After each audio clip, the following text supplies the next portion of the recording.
Sir एक hybrid गांजा ઝડપાયો છે કોણ છે આરોપી કઈ રીતે ઝડપી પાડવામાં આવ્યો? જી હાલમાં સુરત શહેર પોલીસ કમિશનર શ્રી ગેહલોત સાહેબ દ્વારા no drugs in Surat city campaign ચલાવવામાં આવે છે. તેની તકેદારીના ભાગરૂપે સેક્ટર 2 સાહેબ શ્રી ડામોર સાહેબ તથા ઝોન 4 શ્રી ગુર્જર સાહેબના માર્ગદર્શન હેઠળ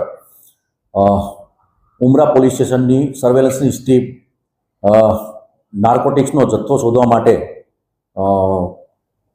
પેટ્રોલિંગમાં હતી. દરમિયાન ઉમરાના surveillance સ્ક્વોડના head constable Siddharajsinh Bhikhuba તથા કોન્સ્ટેબલ મહેન્દ્ર માલજીભાઈ તથા કોન્સ્ટેબલ શુભમ રમેશભાઈ નાઓને સંયુક્ત રીતે બાતમી હકીકત મળેલ કે ઇન્ડોર સ્ટેડિયમની પાછળની ગલીમાં હાર્દિક પરમાર નામનો ઈસમ છે એ ગાંજાનો જથ્થો વેચવા માટે આવવાનો છે. તેવી માહિતી મળતા સર્વેલન્સ સ્ટાફના માણસો અને પોલીસ ઇન્સ્પેક્ટર શ્રી ઉમરાના દ્વારા તાત્કાલિક પંચો લઈ અને સદર જગ્યા પર રેડ કરતા રેન્જ ઓવર ગાડીમાં 2 ઈસમો મળી આવેલ અને એમની ઝડપી કરતા 500.52 ગ્રામ હાઇબ્રિડ ગાંજો મળી આવેલ, જેની કિંમત થાય છે 15 લાખ રૂપિયા. હાઇબ્રિડ ગાંજા બાબતે પાસ પરમિટ માંગતા નહીં હોવાનું જણાવતા તેમના વિરુદ્ધમાં કાયદેસરની કાર્યવાહી કરવામાં આવેલ છે.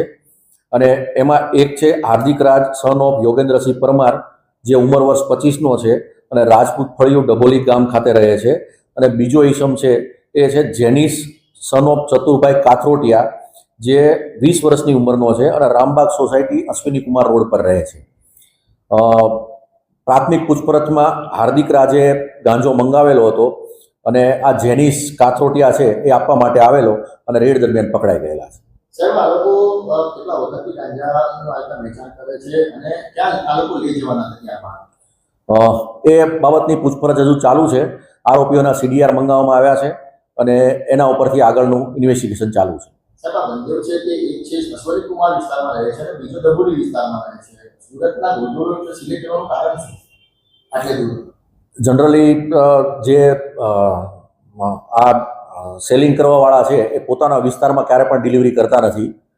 પોતે પકડાઈ ના જાય કે એની ઓળખ થતી ના થાય એના માટે જ્યાં વધારે ભીડભાડ રહેતી હોય કે એવું રહેતું હોય એવી જગ્યા પસંદ કરે છે. અને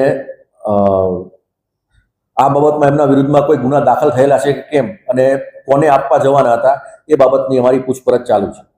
સાહેબ આટલી મોટી માત્રામાં ગાંજો છે 500 ગ્રામ જેટલો, તો એક માણસ તો કન્ઝ્યુમ નહીં કરી શકે, તો કોઈ રેવ પાર્ટીને જવાના હોય એ રીતની કોઈ પ્રાથમિક તપાસમાં એ બાબતમાં તપાસ ચાલુ છે.